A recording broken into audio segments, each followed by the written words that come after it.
de literatura, que sabe só tudo de literatura, linguagens que são muito requeridas na prova do Enem, sobretudo no primeiro dia, não é?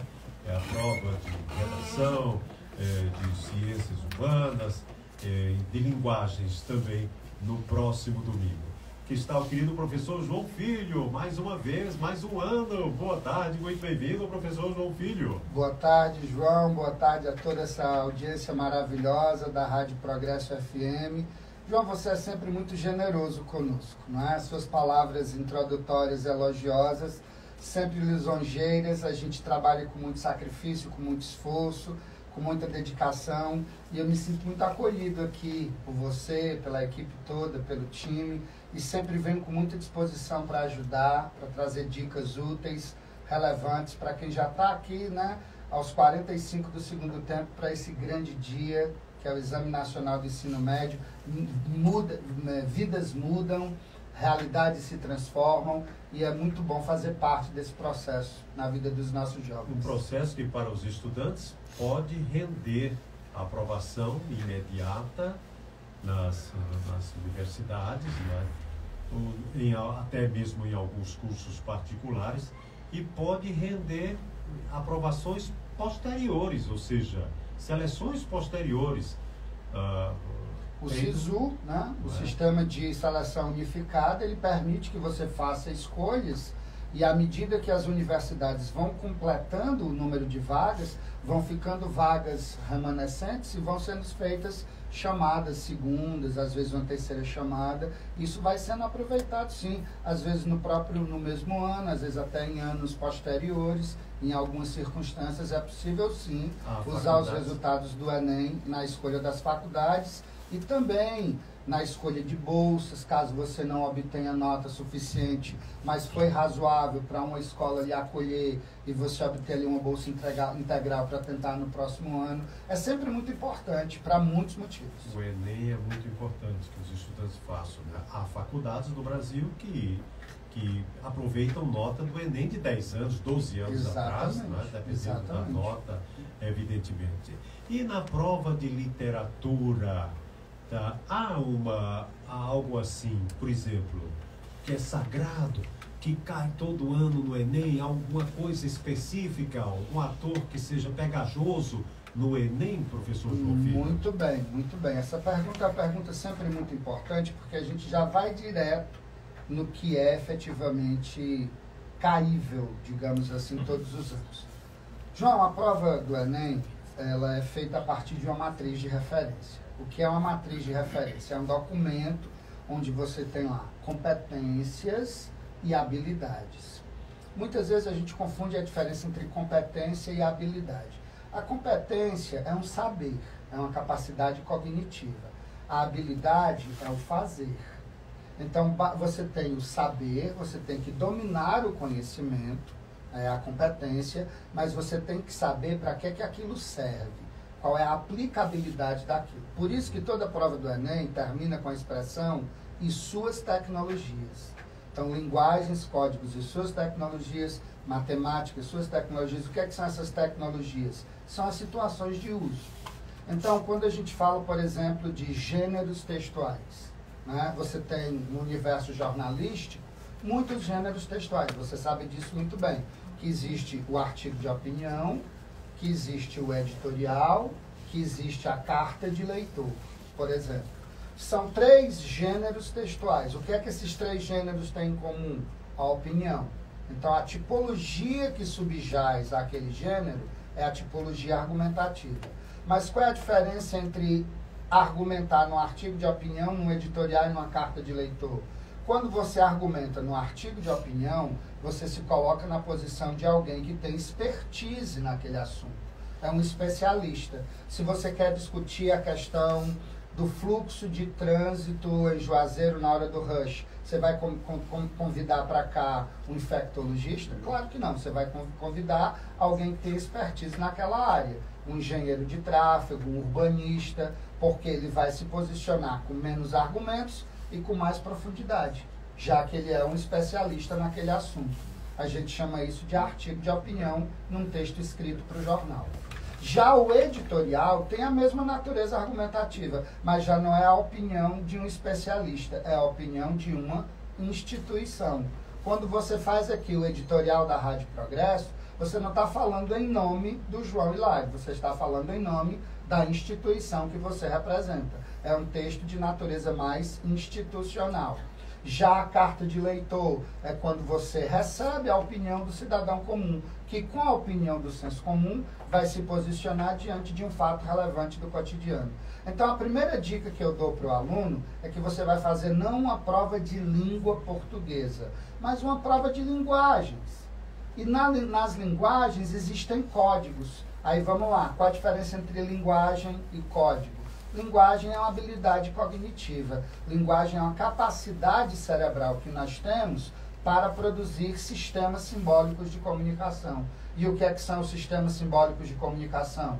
Os códigos. A língua portuguesa é um código, Libras é um código, Braille é um código, Morse é um código. E cada um desses códigos tem o quê? Uma tecnologia, uma situação de uso. Então a gente tem que pensar na linguagem como um fenômeno abrangente, numa multiplicidade de códigos que nós temos à nossa volta, que são os sistemas de comunicação, e para que cada um deles serve? Qual é a função social de cada um desses textos? O Enem tem muito essa pegada. O artigo de opinião é a opinião de um especialista, tem uma função social de aprofundar um debate sobre um determinado tema. O editorial é a opinião de uma instituição, tem a função de dar o parecer daquela instituição sobre um fato relevante. A carta de leitor é a opinião que a gente quer colher do cidadão comum. Qual é a função social de uma receita médica? Qual é a função social de uma receita culinária? Dar uma instrução, dar uma prescrição, dar uma ordem. A gente sempre pensa na língua ou na linguagem como um fenômeno amplo, abrangente, que tem subgrupos, que são os códigos, e eles têm os mais diferentes usos. E aí eu estou falando para ti da competência de área 1, que é a primeira competência das 9 competências da matriz de linguagens, que é pensar nos sistemas de comunicação e as habilidades, de que é que eles são constituídos, qual a função social desses sistemas, qual é o uso que nós fazemos desses sistemas para resolver problemas do dia a dia. Essa é a pegada da prova. Não é nada convencional, não é nada tradicional, é um modelo extremamente moderno, amplo, e eu já chamo a atenção de vocês que estão nos ouvindo agora, de que sempre há uma questão sobre a competência 1. Quais são os sistemas de comunicação à nossa volta, de que é que eles são estruturados e qual a função social desses sistemas. E quando a gente aplica a literatura à prova de linguagem, a gente tem uma gama muito grande de opções, não é? Na literatura propriamente dita, o livro, nas composições, em artigos de jornais, artigos de sites, artigos de internet. Aí a gente já chega, João, numa especificidade dentro da matriz. Quando eu pulo da competência 1, que fala dos sistemas de maneira ampla, para a competência 5, a competência 5 ela trata especificamente de um sistema de comunicação que é o texto produzido com a finalidade artística. É o texto produzido com a finalidade estética. Aí tem uma competência só para isso, que é a competência 5. Ela trata do texto literário. Dentro dessa competência, o domínio do texto literário, você tem que ter algumas habilidades. Primeiro, a de perceber que um texto literário ele está circunscrito no momento histórico, no momento político, no momento estético. Por que que o José de Alencar falava da Iracema com tanta idealização, com tanta beleza, com tanto deslumbramento? Porque ele é um escritor do romantismo. Quando você compara a percepção do índio, do indígena, que um escritor romântico tinha, para a concepção que um escritor do modernismo tem, como Mário de Andrade, por exemplo, em Macunaíma, ele já ressignifica esse indígena, porque eu estou pulando de uma visão idealizada da concepção romântica do José de Alencar, aquela índia triatleta que saía da Lagoa de Messejana para tomar banho na Bica do Ipu, 320 km de distância, voltava e não dava tempo nem secar o cabelo. Aquilo é uma fantasia de idealização. Quando você pega a percepção do indígena na concepção modernista, eu já tiro a idealização e já mostro uma visão mais realista, mais próxima do que realmente ele é e que ele foi. Cada período literário está sujeito ao momento histórico, está sujeito aos fatores pragmáticos de uma escola literária, o que vai fazendo com que o estilo mude de época para época. O escritor tem visões, aí eu cito Durkheim, né, um dos grandes pais da sociologia, que ele diz que a gente só pode levar em conta as ideias de um homem considerando o contexto em que elas foram produzidas. A percepção do Alencar era uma, ele era um aristocrata, ele veio de uma família de aristocratas ligada à política. É óbvio que naquele momento ele não iria colocar na formação do povo brasileiro, por exemplo, o elemento africano, o preto afrodescendente. Quem vai fazer esse revisionismo é o modernismo, que vai ressignificar a nossa história, rever o nosso passado, vai tirar essa visão eurocêntrica do nosso colonizador, que só vê o branco e o indígena, o colonizador e o colonizado, e vai ver a heterogeneidade que nos forma. Os personagens esdrúxulos, às vezes até excêntricos, concentradores, os mais diversos personagens do Machado de Assis, tipo Quincas Borba, tem possibilidade de ser tratado assim em relação a personagens? Vamos lá. Quando a gente fala na poesia, a gente sempre tem o ranking, tipo aquele top 5 da poesia, né? Carlos Drummond de Andrade, Mário de Andrade, Oswald de Andrade, Cecília Meirelles, João Cabral de Melo Neto. Esse é o top 5 da poesia. Se você me pede o top 5 da prosa, o primeiro lugar é o Machado de Assis. Não adianta. O Bruxo do Cosme Velho é hors concours, é arroz de festa. E eu diria, no Enem, na PUC, na Unicamp, na FUVEST, no ITA, no IME, ele é o escritor de prosa mais cobrado em todos os exames, em todos os certames do país. E costuma-se cobrar mais a fase realista dele. O Machado, ele teve uma fase romântica, quando ele escreve ali Ressurreição, Helena, A Mão e a Luva, Yaya Garcia. Mas a partir do 5º livro dele, Memórias Póstumas de Brás Cubas, ele entra numa fase realista. E nessa fase realista, os personagens ganham um relevo muito grande, uma importância muito grande, porque eles são metonimicamente a parte que representa o todo.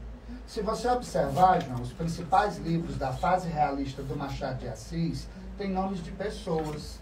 Memórias Póstumas de Brás Cubas, que é uma pessoa. Quincas Borba, que é uma pessoa. Né? Dom Casmurro, que é o Bentinho, é uma pessoa. Mas são burgueses que metonimicamente representam a sociedade burguesa carioca do Segundo Reinado. E esses personagens quase sempre se envolvem em triângulos amorosos. Brás Cubas, com Lobo Neves e Virgília, Quincas Borba, com Cristiano Palha, que é o Rubião, que era o aprendiz do filósofo Quincas Borba. O Rubião com Sofia e Cristiano Palha, e o mais famoso de todos, Capitu, Bentinho e Escobar. Por que, você me perguntaria, a obra do Machado tem personagens cuja vida é envolta em triângulos amorosos? Porque o Machado de Assis é um crítico da instituição do casamento.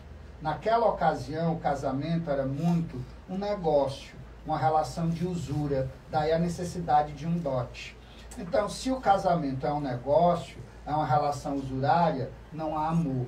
E se não há amor, abre-se espaço para a entrada de um terceiro vértice e cria-se um triângulo amoroso. Portanto, o triângulo amoroso na obra realista do Machado é uma maneira de Machado dizer, olha, essa sociedade está doente, essa sociedade precisa ser reformada.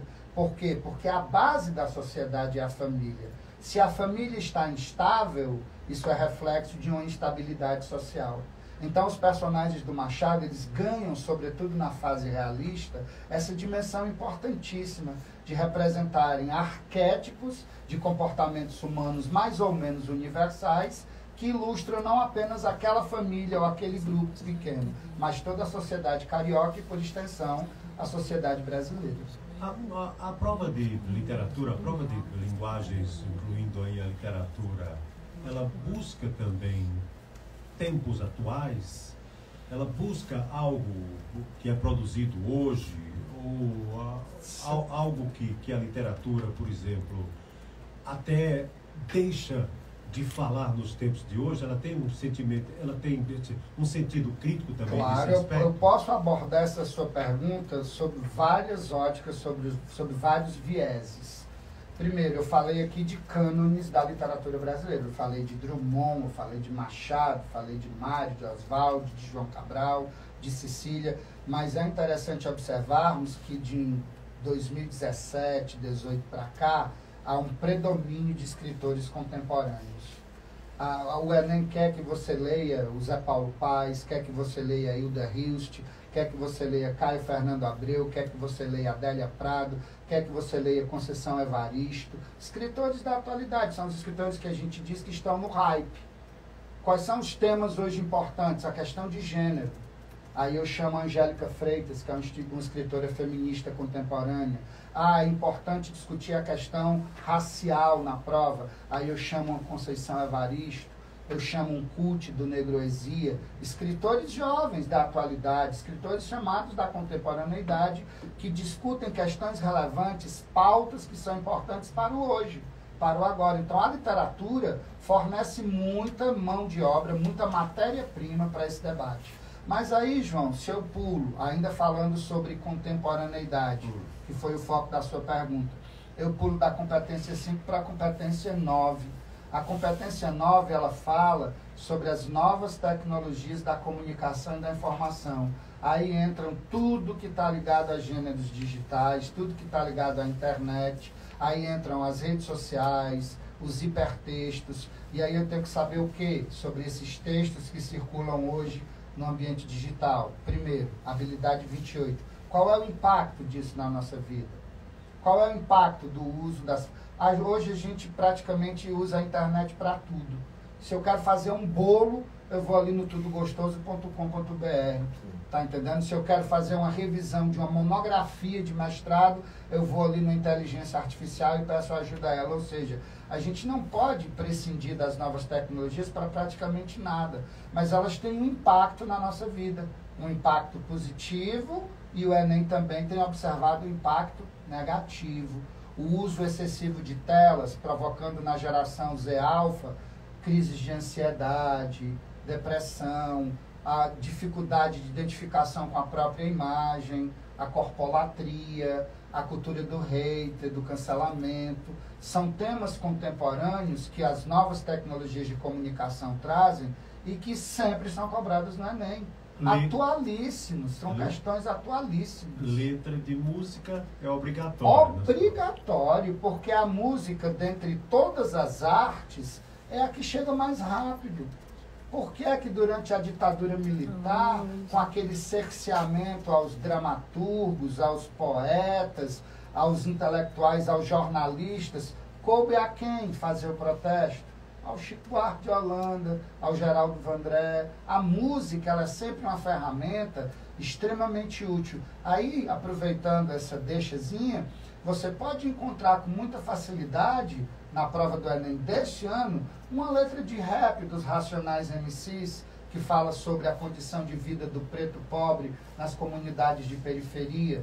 Tá entendendo? A música sempre aparece porque ela fornece base para praticamente tudo. Você pode encontrar uma música no texto motivador da prova de redação.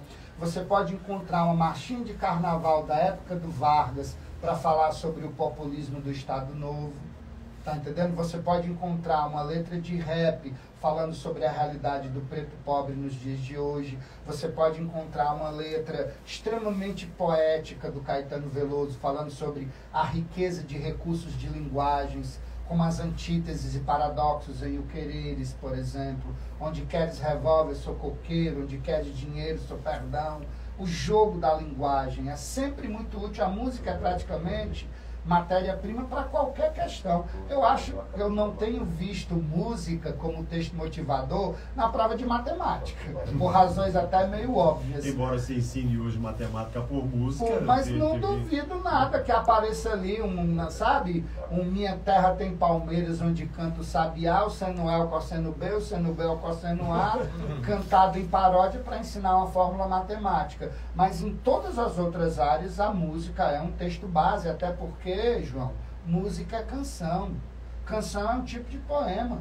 Poema é gênero lírico, está na literatura. Poemas também. Tá entendendo? E depois, ainda tem um detalhe, depois que o senhor Bob Dylan ganhou o Nobel de literatura, sendo um compositor, abriu-se a porteira. Hoje você tem uma linda coletânea de 10 canções do Cartola indicado para a prova da Unicamp. Você já teve o disco Sobrevivendo no Inferno dos Racionais MCs indicado para a prova da FUVEST. Alegria, Alegria do Caetano Veloso já caiu mais de 50 vestibulares. De 50 vestibulares, porque é um marco introdutório do tropicalismo, ali no 3º Festival da Record, em 1967. Né?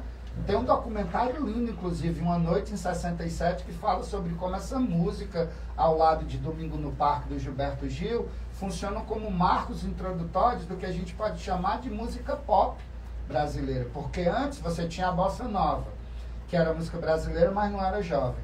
Tinha a Jovem Guarda, que era música jovem, mas não era brasileira. Aí, de repente, chega Caetano, chegam Gil, os Mutantes, Torquato Neto, Tom Zé, propondo, cara, por que a gente não pode fazer uma música brasileira e jovem?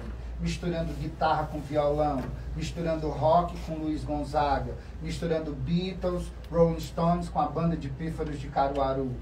Então essa pegada tropicalista é sempre muito presente, porque o Caetano e o Gil tinham essa percepção antropofágica, de que a gente pode devorar o que vem de fora, mas misturar com o que é nosso, sem perder a nossa identidade.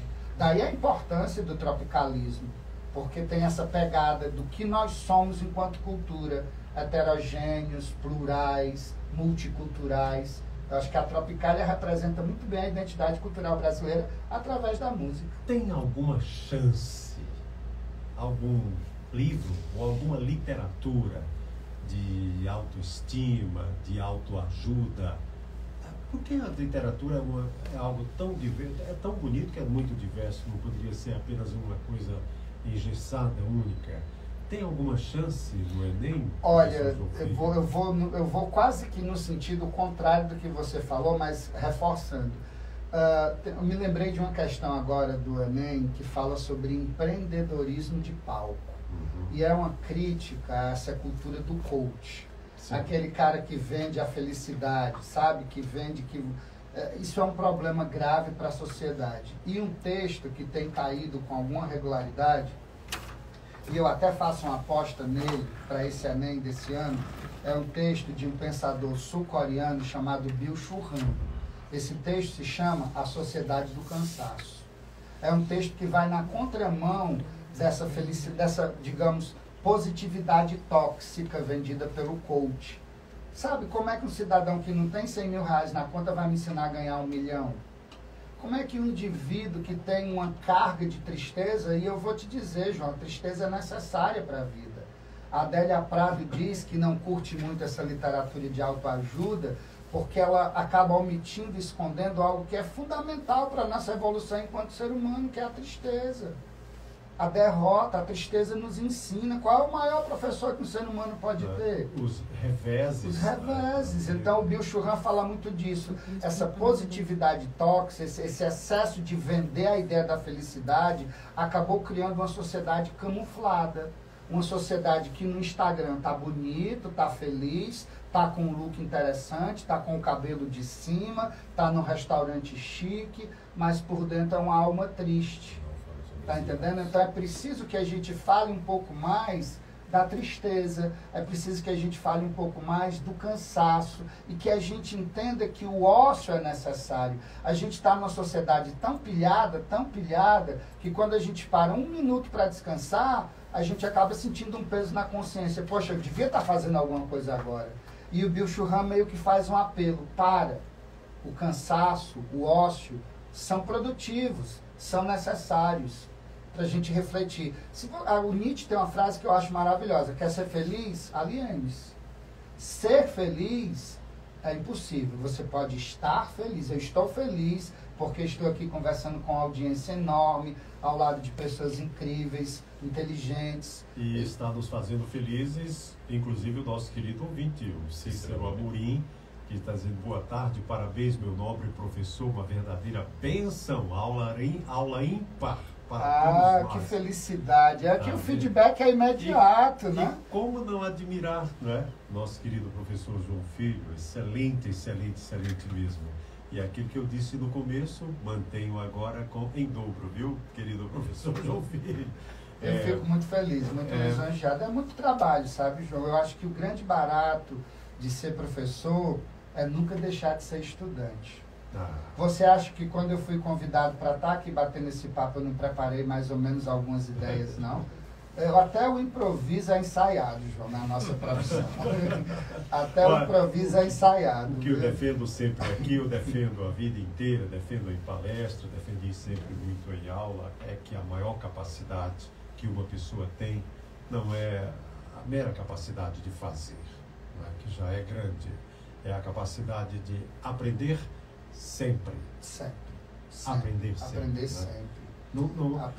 Ninguém pode abrir mão de aprender sempre, em qualquer idade, em qualquer circunstância.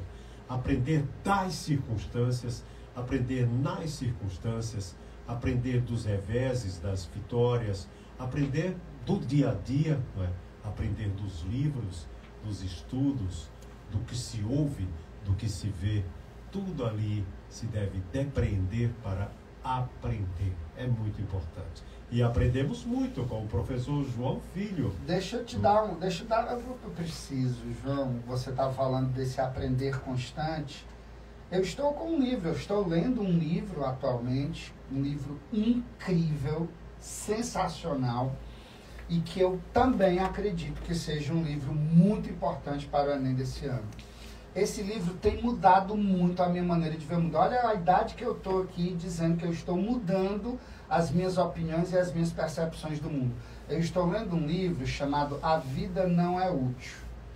Esse livro é de um líder ambientalista, filósofo, líder indígena chamado Ailton Krenak, que recentemente, inclusive, virou imortal da Academia Brasileira de Letras.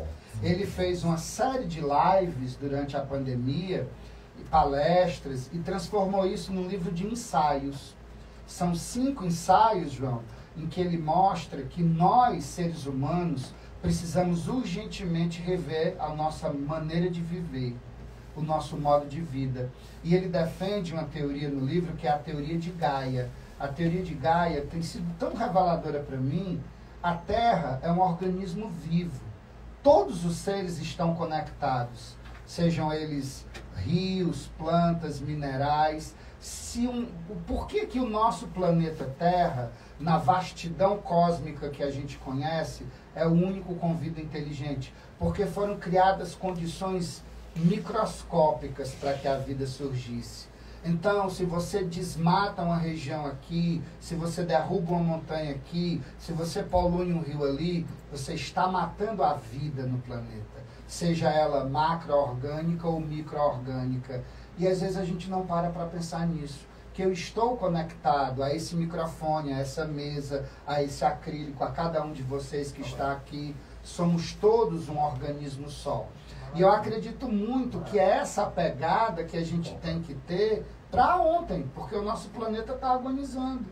Então o Krenak, ele propõe uma reflexão muito atual, muito contemporânea. Quando ele diz a vida não é útil, isso é uma ironia. Ele está dizendo a vida não é utilitária, a vida não é feita de coisas, a vida é feita de pessoas. E o barato da vida é eu estar aqui agora, é eu estar vivo, é acordar, respirar, agradecer a Deus por mais um dia e vamos à luta. Então essa pegada, sabe, essa consciência de que nós somos um conjunto no planeta e esse conjunto é muito frágil, é uma percepção que com certeza vai aparecer no Enem desse ano, não tenha dúvida. E quando o professor João Filho falou do livro A Vida Não é Útil, do intelectualíssimo Ailton Krenak, novo membro da Academia Brasileira de Letras, cara fora de série, Adriano, imediato, que é um leitor voraz, o Vitor Batista e tudo, já começaram a procurar aqui na internet, viu, querido professor João Filho? Tá aí ele, tá aí, é maravilhoso. Aliás, esse livro é uma junção de palestras que ele são deu, entre 2017 e 2020, Ele fez palestras, ele deu entrevistas, fez muitas lives durante a pandemia, e esse livro é o resultado de todas essas lives, palestras e entrevistas. Na verdade, esse livro, ele é até difícil de enquadrar, porque o gênero no qual ele estaria mais próximo é o gênero ensaio. Sim. O ensaio é aquele gênero argumentativo que tem uma função social, ó, caindo lá no começo da nossa conversa. E apesar de ser tido como um gênero não, de não muita profundidade, mas está até mudando um pouco essa história, né? É leveza. Eu acho que não é questão da profundidade, é a maneira de lidar com o tema. Sim. No ensaio científico, no ensaio acadêmico, é um texto feito de cientistas para cientistas. Então vai usar o jargão da ciência. É inacessível para nós aqui do baixo clero, leitores comuns. Mas o ensaio literário, como os do Montaigne, por exemplo, que é o grande mestre, ele é um ensaio espontâneo, em que você levanta pontos de vista, emite juízo de valor sobre as mais diversas questões, de uma forma mais leve, que é como o Krenak se propõe a escrever os seus ensaios. Absolutamente palatável, um livro fácil de ler, gostoso de ler, até porque nasceu da oralidade, nasceu de conversas, de lives, e eu aposto muito nesse livro. Não só para o Enem, mas para os vestibulares em geral. Está, inclusive, indicado para a Unicamp. Quem sabe? Quem sabe? O Unicamp é um dos vestibulares mais prestigiados do Brasil, não é? Quem sabe se também não tem algo a ver com o Enem, ou pelo menos um pouco. Gente, quando a gente traz uma entrevista como a do professor João Filho, como trouxemos também as demais entrevistas, o Colégio Evolução e do Evolução Cursos, não é? Que é um colégio assim, nota 1000 aqui na cidade de Juazeiro, um cursinho nota 1000, é qualidade. Vocês ouvem aqui, né? Quando a gente escuta uma entrevista dessa, quando a gente vê uma entrevista, quando a gente sente uma entrevista dessa do professor João Filho, a gente sabe o quanto o professor, a professora é importante nas nossas vidas. O quanto alguém que sabe muito, que fala para a gente, que interage com a gente, que responde a gente, que pergunta a gente, que testa a gente, é importante nas nossas vidas, né? E um professor com conhecimento, como o professor João Filho aqui, encanta, né? E isso é isso. O professor é para ensinar, é para encantar. É isso. Porque ali tem muita transformação, é a maior transformação. O próprio Newton, né, o grande cientista Isaac Newton, dizia que sábio não é o que ensina, é o que aprende, porque a verdadeira sabedoria está na hora de aprender, está em quem está aprendendo, não é? Ele quer apenas reforçar que aprender é muito importante, mas ensinar não fica de fora. Claro. Né, professor? E aprender para ensinar é prazerosíssimo. Para compartilhar é uma das melhores coisas. Então, que recomendação o professor João Filho dá para o aluno de literatura? Não dá para ler mais muitos livros daqui até domingo, faltam 4 dias para a prova. Não dá para se assoberbar de leitura de livros ou de textos. O que fazer nessa hora, professor? Eu vou dizer o seguinte, sabe, João? Eu li recentemente um estudo de uma diretora do Núcleo de Psicologia da USP, professora conceituadíssima, formação lacaniana, aquela coisa toda.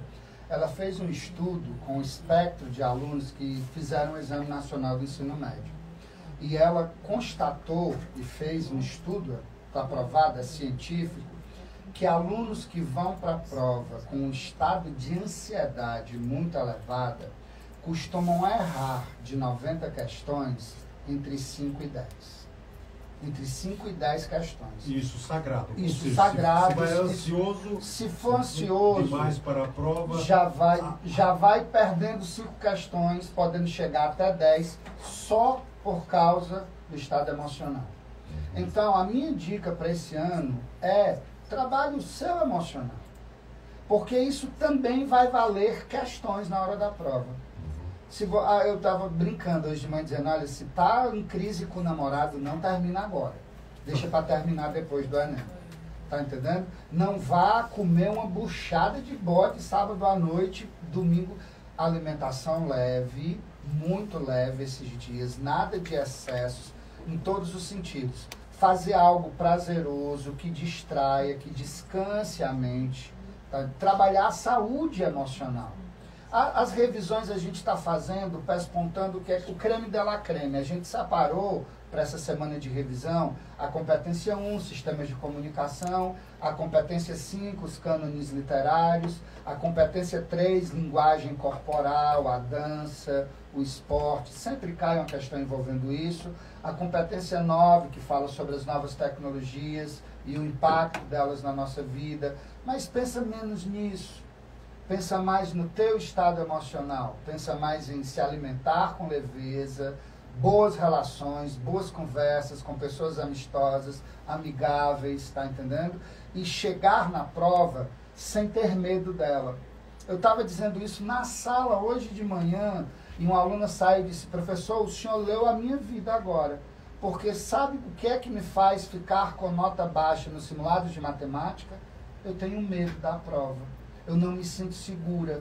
E isso já vai me deixando com nota baixa.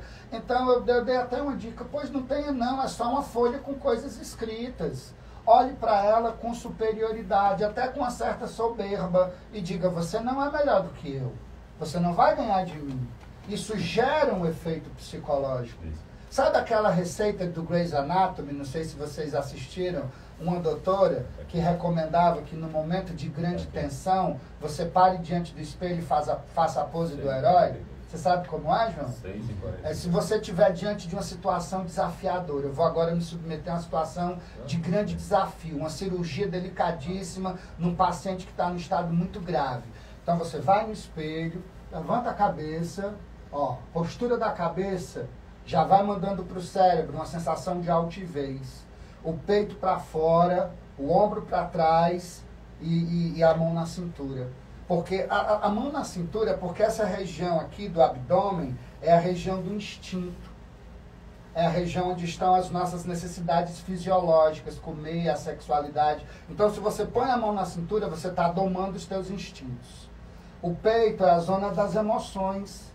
É aqui que o medalhista põe a medalha, aqui que está o escudo do time que você beija. É aqui que está a mão no peito quando você canta o hino. Então põe o peito para fora, para mostrar que você está emocionalmente seguro. Tá entendendo? E a cabeça para cima é o intelecto.